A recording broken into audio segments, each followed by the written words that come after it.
Hello everyone. I am Yurzal Effendi from the Accounting Study Program. In this learning video, I will discuss material about parent and subsidiary transactions. Parent and subsidiary entities are often involved in transactions, such as buying and selling inventory, buying and selling fixed assets, or providing loans.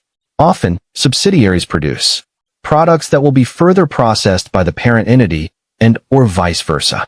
In PSAK 65, revised 2014, Consolidated Financial Statements, transactions involving parent entities and subsidiaries are often referred to as transactions between entities in the group.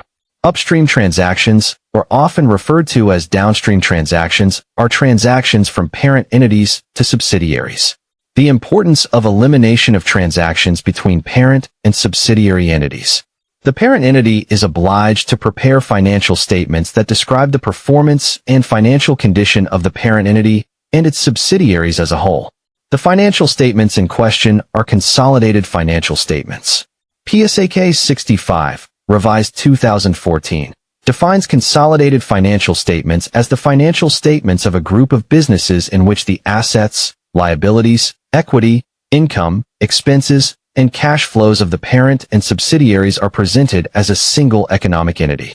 Because the parent entity and subsidiaries are a single entity, transactions between the parent entity and subsidiaries become transactions within one entity, so that all transaction effects between entities in one business group continue to be eliminated. This is in accordance with the explanation in PSAK 65, revised 2014, which states that one of the procedures in preparing consolidated financial statements, consolidation procedure, is to eliminate in full the assets, liabilities, equity, income, expenses, and cash flows within the group related to transactions between entities in the group. For example, a parent entity sells inventory to its subsidiary. The inventory is then sold by the subsidiary to a non-affiliated company.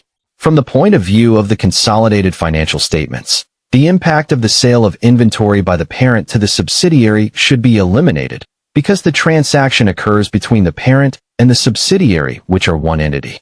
Therefore, an elimination must be made to eliminate the impact of the parent to subsidiary inventory sale transaction. Elimination should also be made when the inventory acquired by the subsidiary from the parent has not been sold by the end of the period. Impact on parent entity listing and elimination journal. Impact on parent entity listing.